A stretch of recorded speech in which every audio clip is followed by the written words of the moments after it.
You know, it's often disheartening for a veteran when they get their VA decision letter back and they find that their claim was denied. Now, when I review many of these files and many of these decision letters, I find that the denial was not necessarily because the veteran did not have a disability. And often, it's not necessarily because that disability was not service connected. Many times, it was denied because the claim failed to present the facts in a manner to get their decision that they desired from the VA. In many ways, this is, again, I use the analogy like a legal case. What matters at the end of the day is the truth. But we've all seen in real life and on TV that how you build the case and how you present the facts are critical to getting to that truth or getting to the decision that you desire. So welcome back. My name is Mike. I'm a 28-year Army combat veteran, but also served as a county VSO for several years. In a previous video, we talked about the intent to file. So today, we're going to start talking about building your actual claim and the actual components, not just to be able to present your claim, but to present it in a manner of how it will be evaluated by the VA rating specialist.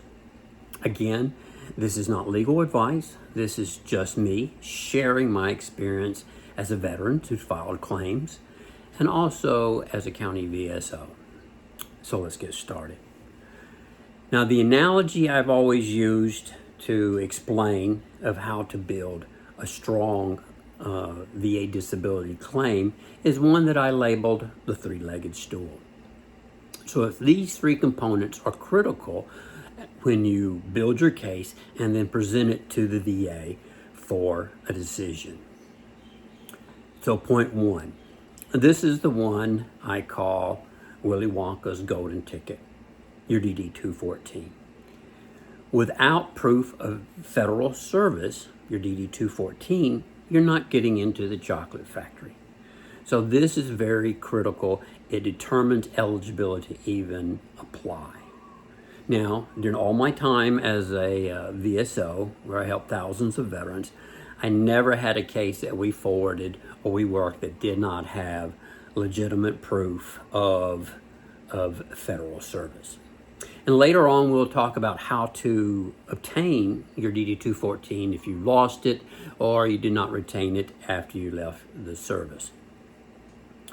Key point here, it is the easiest leg of the stool to build, but you can't stand on a one-legged stool. Point two is to have a current and medically verifiable disability. Many times the VA, if you don't have a diagnosis for a disability, then the VA says there is no problem. That is critical. Also of note, the VA evaluates the cause, not the symptoms. Pain often is a symptom, it's not the cause. The VA cares about what caused the disability, what causes the pain, what causes the symptoms. So that's where you have to have the diagnosis. And most of the time, you need to have the diagnosis done by a medical professional with the right credentials. This even gets more particular when you get into the realm of mental health. A lot of times, the VA will not accept a diagnosis if it's from a LCSW, a licensed clinical social worker, or even a psychiatric nurse practitioner. They want a doctor, a psychiatrist, or a psychologist, or at least one that is board certified or qualified to be board certified. So the key is you need to have a diagnosis. To help your case would be to have a diagnosis and a treatment plan. So if you have this qualified medical professional, not only have diagnosed your disability, but also given you a treatment plan, that strengthens your case that your disability actually exists. Again, we'll have another video that does a deeper dive into this entire process of medical diagnosis and the treatment plan. Now, 2.3. Now, this is the bridge. As we said before, your claim is basically a legal case of suing the U.S. government saying, A, my service, as spelt out on my DD-214, caused B, my current and medically verifiable disability. So this bridge is generally called the Nexus. This is to show or to prove to the VA that your disability is service-connected. And that is a key point for terminology. It's service-connected disability, not the fact that you have a disability, that this disability is service-connected. And I cannot emphasize that enough. Now, this is the most common reason that claims are denied, because the case has not been made so that the VA agrees that that your injury, your disability, was caused by your military service or a result of your military service. Now, as a quick note, for the VA, it's not like our legal system where you have to be beyond a shadow of doubt. The standard for the VA is at least likely as not, or more likely than not, that A caused B, your disability. So to say 51% chance that your disability was caused by your military service. So that is what you're going for. Now, the easiest way to obtain this Nexus is what's called a Nexus letter. That is from your physician, your diagnosis, your primary care physician, your treatment physician, to make an opinion that your disability was caused by your military service, particularly something you did if you've got, bad knees and you were in the infantry as a paratrooper jumping. That's an easy type of dot to connect. Is that A caused B? Your time as a paratrooper caused bad knees.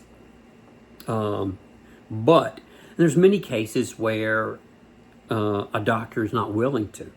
They will say you may have been out of the service for quite some time, and they say there are many reasons that this disability could occur. It may or may not, and they're not willing to write the letter, which is fine.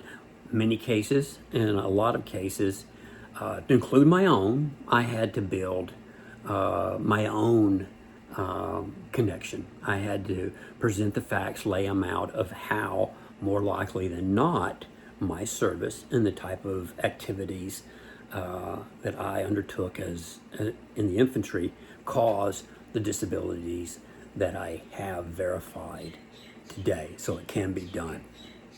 This is also a very detailed subject, and later on we'll do a deeper dive on the Nexus, because it is very critical and it's very important that we look for the information, we present the information in the best manner possible.